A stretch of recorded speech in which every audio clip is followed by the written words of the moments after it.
तो आज हमारा जो 12th का हमारा जो चैप्टर चल रहा था, chapter 2 electrostatic potential and capacitance.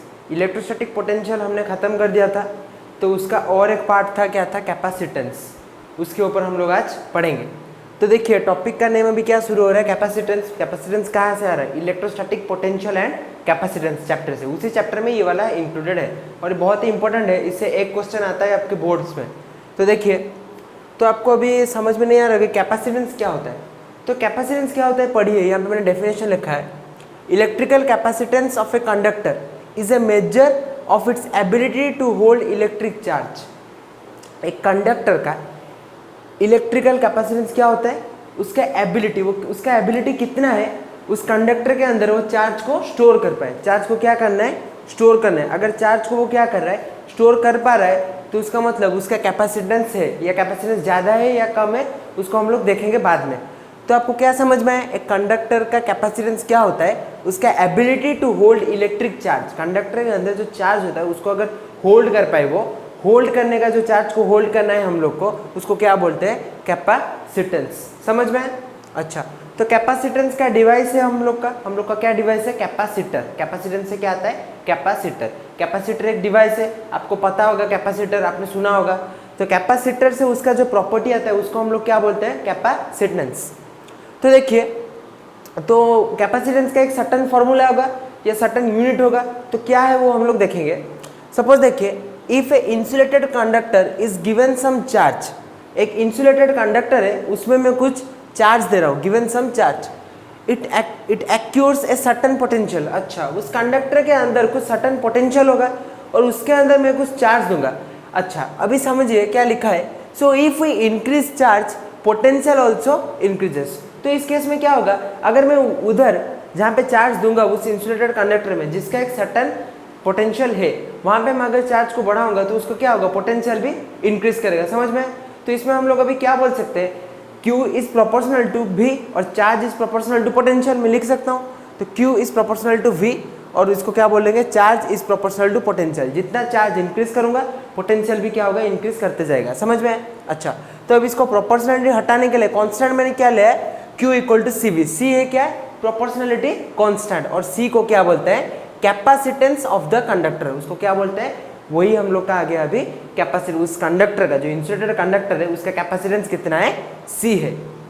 उस C किस मतलब कौन से क्राइटेरिया के अंदर आता है, Q इक्वल टू CV, जहाँ पे क्या होगा, चार्ज होगा, charge will be proportional to potential. उस केस में क्या आ गया, हम लोगों ने क्या लिया है, constant capacitance of the conductor क्या लिया, C, और C को क्या बोलेंगे, प्रोपोर्शनलिटी कांस्टेंट। तो ये हमारा क्या आता है, कैपेसिटेंस ऑफ इलेक्ट्रिकल कंडक्टर। समझ में? अच्छा, और मैं इसको क्या लिख सकता हूँ, ऐसे भी लिख सकता हूँ, कैपेसिटेंस का फॉर्मूला क्या होगा, चार्ज बाय क्या है, पोटेंशियल। चार्ज बाय क्या है, पोटेंशियल, और उसका ऐसा यूनिट क्या बोलते हैं, फैराड। इसका ऐसा यूनिट क्या है, फैराड। तो अभी आपको समझ में आ गया। अभी हम लोग क्या निकालेंगे, अभी हम लोग देखेंगे कुछ अगर किस जगह पे, अगर सर्टन जगह पर अगर चार्ज है, उसका क्या पोटेंशियल आएगा। एक इंसुलेटेड है, या एक क्या है, सब तरफ से आइसोलेटेड है, तो उसमें क्या आएगा। और उसके साथ हम लोग देखेंगे कि टाइप्स ऑफ कैपेसिटर, या कैपेसिटर जो है हम लोग का डिवाइस, वो कैसे बिहेव करता है, तो उसके ऊपर हम लोग अभी पढ़ेंगे। तो पहले इसको नोट कर लीजिए बेसिक। तो स्टूडेंट्स अभी देखिए, हम लोग अभी निकालेंगे capacitance of an isolated spherical capacitor. एक कैपेसिटर क्या है, स्पेरिकल कैपेसिटर है, वो क्या है, आइसोलेटेड है, उसका हम लोग को क्या निकालना है, कैपेसिटेंस निकालना है। तो देखिए, ये एक स्पेरिकल कैपेसिटर है, देख सकते हैं ये क्या है, स्पेरिकल कैपेसिटर है। समझ में आ रहा है? अच्छा, और इसको क्या बोलते हैं, स्पेरिकल कंडक्टर भी बोल सकते हैं। कैपेसिटर भी एक डिवाइस है ना, तो एक स्पेरिकल कंडक्टर, ये क्या है, स्पेरिकल कैपेसिटर है। अच्छा, तो देखिए, तो इसमें से हम लोग को क्या निकालना है, कैपेसिटेंस निकालना है। अच्छा, तो आपको पता है ये अगर एक स्पेरिकल कंडक्टर है, तो इसमें क्या है, इसका सेंटर पॉइंट लिया O, इसका रेडियस कितना है R, और ये क्या है, पॉजिटिव चार्ज है। क्या है, पॉजिटिव चार्ज है। समझ में? अच्छा, अभी देखिए, आपको मैंने ऑलरेडी बोल चुका हूँ, एक स्पेरिकल कैपेसिटर, या अगर एक चार्ज अगर आइसोलेटेड होगा, उसका पोटेंशियल, एक सिंगल पॉइंट चार्ज के लिए पोटेंशियल कितना होता है, मैं आपको पढ़ाया था फॉर्मूला। क्या होता है formula, V equal to Q by 4πε0R, मैं आपको ऑलरेडी पढ़ा चुका हूँ। तो ये भी एक सिंगल पॉइंट चार्ज है, आइसोलेटेड है, इसका भी पोटेंशियल कितना आएगा, V equal to Q by 4πε0R। और इसको मैं पहले क्या लिखता था, ऐसे ही लिख सकते हैं, 1/4πε0 Q बाय R, ऐसे लिखता था। समझ में? अच्छा, तो अभी आपको समझ में आ रहा होगा कि इसका पोटेंशियल हम लोग को ऑलरेडी पता है। मैंने इसीलिए बोला था कि इस चैप्टर का लिंक कैसे है इलेक्ट्रोस्टैटिक पोटेंशियल के साथ। तो इलेक्ट्रोस्टैटिक पोटेंशियल के साथ कैसे है ना, V equal to Q by 4πε/r और इक्वल टू क्या है 1/4πε इंटू क्यू बाई आर। आपको पता चल गया एक single point isolated potential charge कितना है। अच्छा, अभी देखिए आपको ऑलरेडी पता है कि अगर एक आइसोलेटेड चार्ज है तो उसका कैपेसिटेंस कितना होता है। मैं आपको ऑलरेडी अभी पढ़ा गया है, क्या है फॉर्मूला, C equal to Q by V, और सिंपल कैपेसिटेंस का फॉर्मूला क्या है, C equal to Q by V. तो वही मैंने लिखा है ऑल्सो C इक्वल टू क्या है, क्यू बाई वी। देखिए क्यू बाई क्या है, V। अच्छा, तो इस केस में भी यही वाला फॉर्मूला आएगा सटन। तो अभी देखिए Q तो आपको पता है और V का वैल्यू भी आपको पता है। V का वैल्यू कितना आएगा, क्यू बाई 4πε0r, ये आपको पता है, ये पोटेंशियल से है। अच्छा, अभी Q कैंसिल होने से कितना आएगा वैल्यू, 4πε0r। तो एक स्पेरिकल कैपेसिटर या स्पेरिकल कंडक्टर का कैपेसिटेंस कितना होता है, 4πε0r। और मैं क्या लिख सकता हूँ, C इक्वल टू 4πε0r। ये आपका कैपेसिटेंस का बेसिक फॉर्मूला है। इसके ऊपर न्यूमेरिकल आ सकता है, आप कर लेना न्यूमेरिकल, अगर डाउट हो तो पूछ सकते हो आप लोग। तो इसको पहले नोट कर लीजिए। तो अभी हम लोग देखेंगे students concept of a capacitor and its principle. Capacitor क्या है, उसका कॉन्सेप्ट क्या है, एंड इट्स प्रिंसिपल क्या होता है, वो कैसे काम करता है या वो कैसे मतलब बिहेव करेगा, उसके ऊपर हम लोग अभी पढ़ेंगे। और कैपेसिटर कैसे बनता है, किस कंडक्टर को हम लोग कैसे अरेंजमेंट में रखने से वो क्या बनेगा, कैसे कैपेसिटर बनेगा, उसको हम लोग पढ़ेंगे। तो वो चीज़ हम लोग को अभी देखना है इसके प्रिंसिपल के ऊपर, और इसको हम लोग बोल सकते हैं प्रिंसिपल ऑफ ए कैपेसिटर। तो देखिए मैंने दो कंडक्टर लिया है, दो कंडक्टर लेना पड़ेगा कैपेसिटर क्रिएट करने के लिए। ये ए कंडक्टर, ये क्या है बी कंडक्टर। तो देखिए consider a positive charge metal plate A and a uncharged plate B close to it. तो ए मैंने एक लिया है, एक मेटल एक कंडक्टर लिया है, उसमें क्या है एक पॉजिटिव चार्ज कंसिस्ट करता है। और बी मैंने एक लिया है, एक कंडक्टर लिया है जिसमें क्या है एक अनचार्ज बॉडी है। क्या है, एक अनचार्ज बॉडी है, वो चार्ज नहीं है। ए क्या है, एक पॉजिटिव चार्ज बॉडी है, बी ले आओ एक कंडक्टर ले आओ, क्या है अनचार्ज बॉडी है। समझ में। अच्छा, अभी देखिए दोनों के दोनों क्या है, क्लोज है, क्लोज टू इट। तो दोनों के दोनों क्लोज है बट कांटेक्ट में नहीं है। तो जब कांटेक्ट में नहीं होता है तो उसमें क्या क्रिएट होता है, मैंने बोला था मैं आपको ऑलरेडी बोला था कि कैसे with in contact and without contact में कैसे चार्ज फ्लो करता है। आपको मैंने ऑलरेडी बोला था कैसे, इसमें आ जाएगा कौन सा प्रोसेस, इंडक्शन। तो वही मैंने लिखा हूँ। तो एक पॉजिटिव चार्ज बॉडी लिया, एक मैंने क्या लिया, अनचार्ज प्लेट बी लिया क्लोज टू इट। तो अभी मैं क्या बोलूँगा, due to induction closer face of B, जो क्लोजर फेस ऑफ बी है acquires a negative charge and farther face acquires a positive charge. मैं आपको ऑलरेडी बोलूँगा, ये आपको शायद पता नहीं होगा, अभी याद कर लीजिए। जब इंडक्शन में हम लोग रखते हैं एक मतलब क्या है, एक अनचार्ज बॉडी, एक अनचार्ज कंडक्टर को रखते हैं, तो उसका जो क्लोजर पार्ट है वो कौन सा चार्ज एक्योर करता है, नेगेटिव चार्ज एक्योर करता है। और जो फार्दर पार्ट है वो कौन सा चार्ज एक्योर करेगा, पॉजिटिव चार्ज। तो इस कंडक्टर में देखिए जो क्लोजर पार्ट है वो मैंने क्या लिया है, नेगेटिव चार्ज, जो फार्दर पार्ट है मैंने क्या लिया है, पॉजिटिव चार्ज एक्योर होगा ड्यू टू इंडक्शन। समझ में। अच्छा, तो जब इधर आ जाएगा एक नेगेटिव चार्ज और उधर आ जाएगा एक पॉजिटिव चार्ज, तो इधर इन दोनों के अंदर उसके पोटेंशियल में कुछ बिहेवियर चेंज होगा। आपको पता है चार्ज के द्वारा क्या होता है, पोटेंशियल में कुछ बिहेवियर चेंज होता है। तो उसी प्रिंसिपल को हम लोग को अभी समझना है जिसका हमारा कैपेसिटर बेस्ड करता है। तो क्या पोटेंशियल चेंज होगा, वही मैंने लिखा हूं, आप देखिए। So negative charge of plate B reduces the potential on A. ये आपको याद रखना पड़ेगा, इसका पहला जो प्रिंसिपल है, जो negative charge on plate B के ऊपर है, हमारा जो प्लेट बी कंडक्टर मैंने लिया था, जो कि इंडक्शन के द्वारा उसका जो क्या है क्लोजर पार्ट क्या करता था, नेगेटिव चार्ज एक्योर करता था। तो उसका नेगेटिव चार्ज क्या करेगा, पोटेंशियल को रिड्यूस करेगा, किसके ऊपर, ए के ऊपर। ये आपको प्रिंसिपल के ऊपर समझना पड़ेगा। इस प्रिंसिपल के ऊपर बेस्ड नेगेटिव चार्ज क्या करेगा, रिड्यूस करेगा पोटेंशियल ऑन ए। समझ में। तो उसका ऑपोजिट और उसका वाइस वर्सा क्या होगा, and positive charge on plate B, उसका जो positive charge on plate B है वो क्या करेगा, इंक्रीज करेगा पोटेंशियल को। क्या करेगा, इंक्रीज करेगा पोटेंशियल को। समझ में।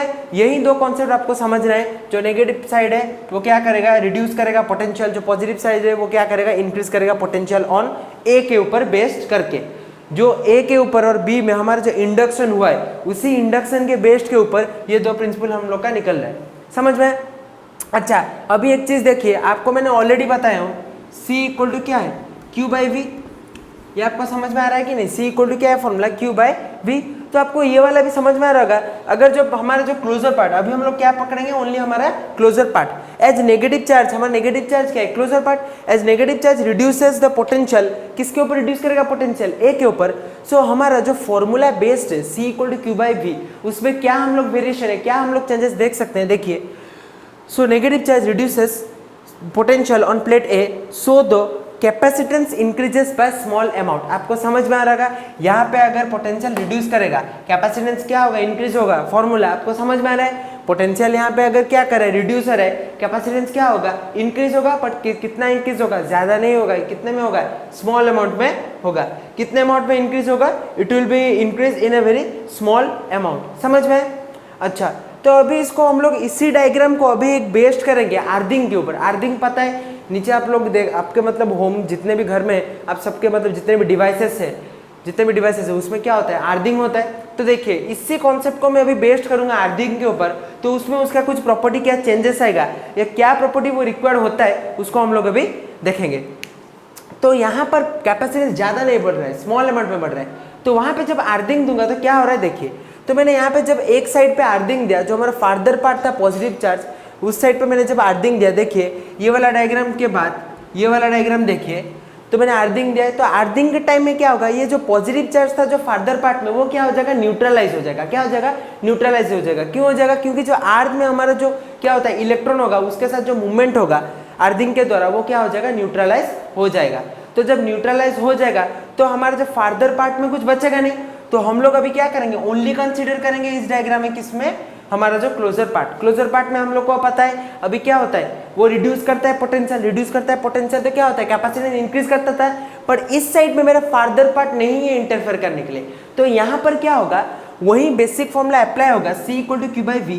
मेरा नेगेटिव चार्ज के द्वारा पोटेंशियल क्या होगा, रिड्यूस करेगा, बट मेरा capacitance will be increases by a large amount. ये आपको याद रखना पड़ेगा, जो प्रिंसिपल है। जब अर्थिंग के टाइम जब न्यूट्रलाइज हो जाएगा हमारा फार्दर पार्ट का जो पॉजिटिव चार्ज है, तो मेरा कैपेसिटेंस अभी क्या करेगा, इंक्रीज करेगा बाय ए लार्जर अमाउंट। क्या करेगा, it will be increase by a larger amount. समझ में आ रहा है कि नहीं? तो ये हमारा प्रिंसिपल ऑफ कैपेसिटर के ऊपर बेस्ड था।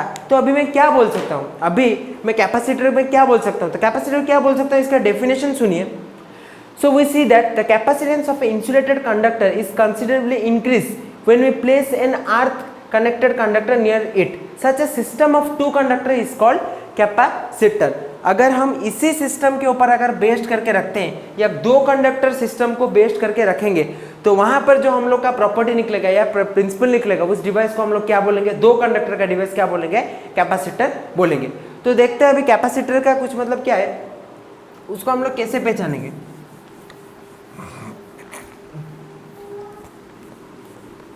तो कैपेसिटर का डायग्राम देखिए, दोनों फिगर है। ये हमारा क्या है, देखिए ये दोनों, ये एक फिगर है, इसको क्या बोलते हैं, फिगर ए ले लीजिए, और इसको क्या ले लीजिए, फिगर बी। ये हमारा जो ऊपर का है जनरल कैपेसिटर है, ये क्या है, variable capacitor.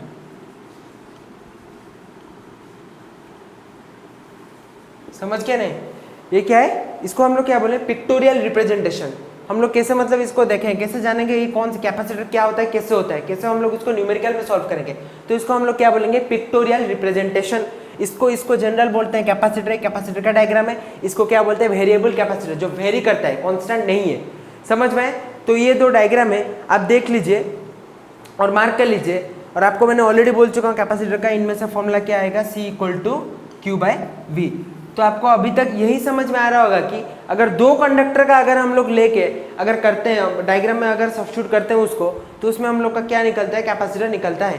The capacitance of a capacitor में be defined as the charge required to be supplied to either of the conductor of the capacitor so as to increase the potential difference between them by unit amount। जितना charge supply करूंगा उसमें क्या होगा, मेरा जो potential वो क्या करेगा, इंक्रीज होगा। ये आपको पता होगा, वही जनरल फॉर्मूला मैंने आपको लिखा है। तो ये हमारा था प्रिंसिपल ऑफ कैपेसिटर, ये आपको याद रखना पड़ेगा और ये क्वेश्चन आता है एग्जाम में, मार्क कर लीजिए। तो अभी हम लोग देखेंगे हमारा जो हम लोग अभी पढ़ के आए कि कैपेसिटर क्या है, कैपेसिटेंस क्या है, उसका प्रिंसिपल क्या है, वो कैसे काम करता है, बिहेवियर क्या है, जितने भी सब कॉन्सेप्ट है सबके पढ़ के आए। तो उसका भी कैपेसिटर जो डिवाइस है उसके मतलब बहुत सारे टाइप्स है, टाइप्स ऑफ कैपेसिटर, जैसे कि बहुत सारे कैपेसिटर टाइप्स है, parallel plate capacitor, spherical capacitor और सिलिंड्रिकल कैपेसिटर, बहुत सारा है। बट आपके कोर्स में छोड़ के जो वाइडली कैपेसिटर जो यूज होता है वो क्या है, पैरेलल प्लेट कैपेसिटर है।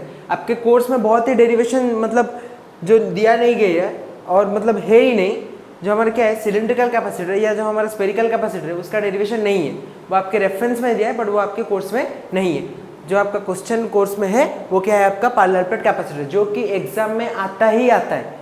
तो श्योर रहना, इसके ऊपर लॉन्ग क्वेश्चन आएगा या 3 मार्क्स क्वेश्चन आएगा ही आएगा। तो ये सबसे इंपॉर्टेंट टॉपिक है इस चैप्टर का, पैरेलल प्लेट क्या है, कैपेसिटर।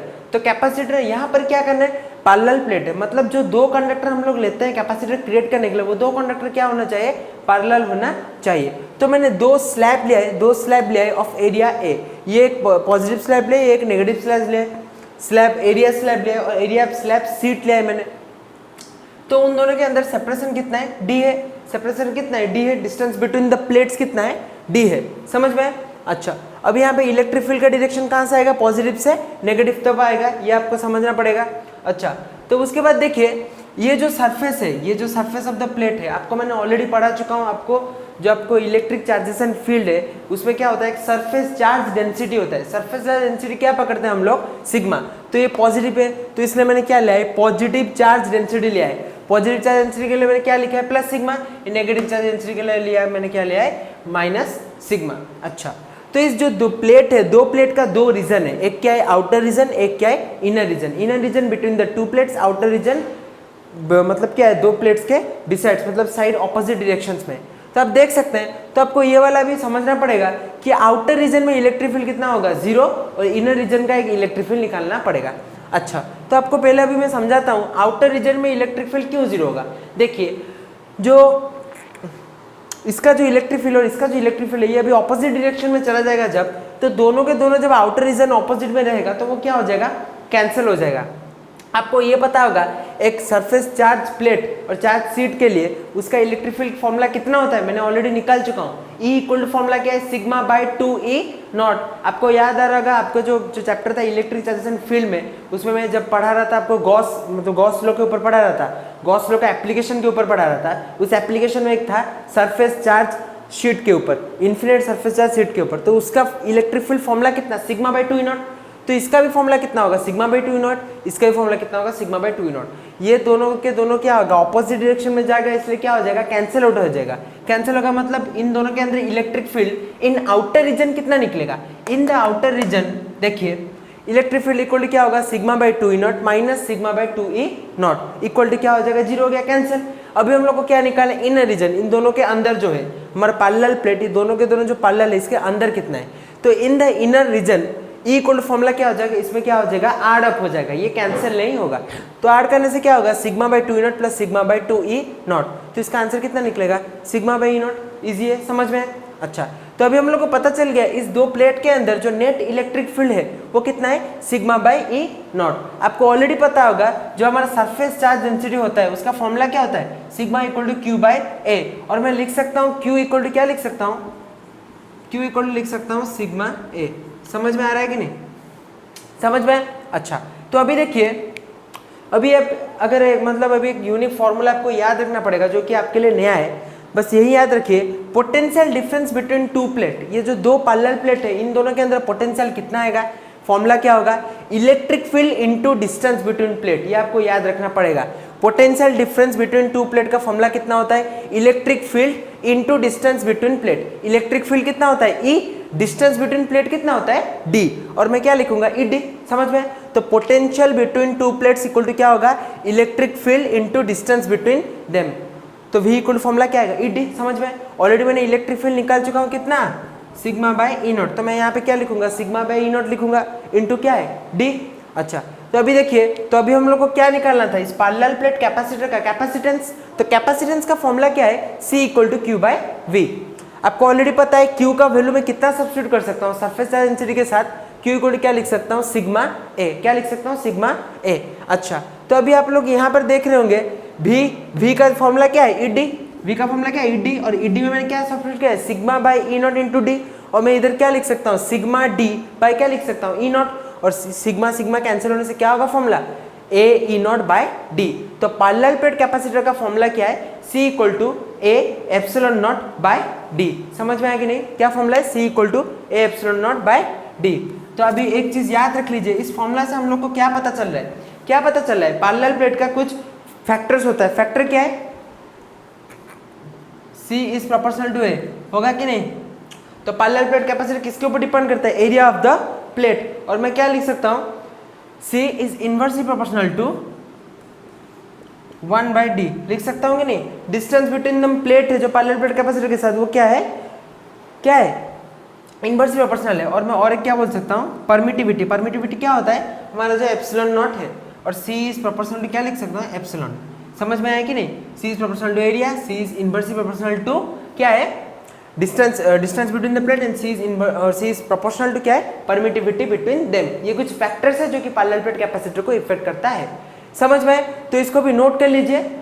और इसके बाद हम लोग अगले क्लास में क्या पढ़ेंगे, इसके ऊपर कुछ न्यूमेरिकल्स पढ़ेंगे और टाइप्स ऑफ कैपेसिटर। आप जैसे रेजिस्टेंस के ऊपर आप पढ़ रहे थे, मतलब जो रेस्ट क्लासेस में आप लोग पढ़े थे 11th या 10th में, सीरीज होता है पैरेलल होता है, वैसे कैपेसिटर का क्या होता है, सीरीज होता है पैरेलल होता है। तो नेक्स्ट क्लास में क्या करूंगा, मैं सॉल्व करूंगा इसके ऊपर कुछ numericals. So thank you for watching this video.